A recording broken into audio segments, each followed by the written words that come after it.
Well, school is out. The weather is getting warmer, so that means Paul Nelson is back, and he's got an update on the early season in the first fishing tips segment of the summer.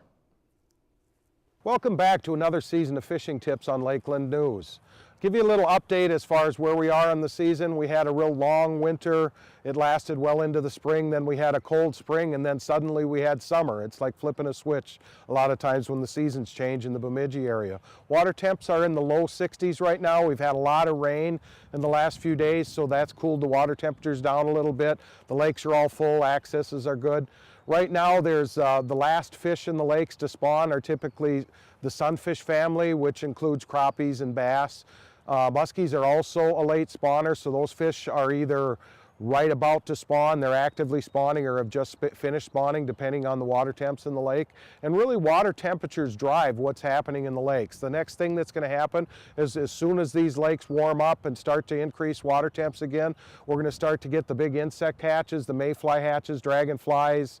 We've already had just horrible mosquitoes this year. If you've been outside in the evenings, I'm sure you've noticed that. So right now, the walleyes and all the fish, after they spawn, they disperse out into the lakes. This period of early summer is actually when the fish are most dispersed into the lakes. They're in smaller groups. They can be just about anywhere they can find food, as shallow or as deep as they want to be. So anglers, use your electronics. Look for new weed growth in the shallows for walleyes.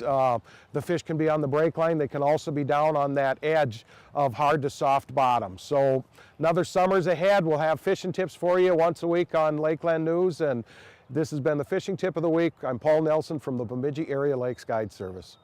If you've enjoyed this segment of Lakeland News, please consider making a tax-deductible contribution to Lakeland Public Television.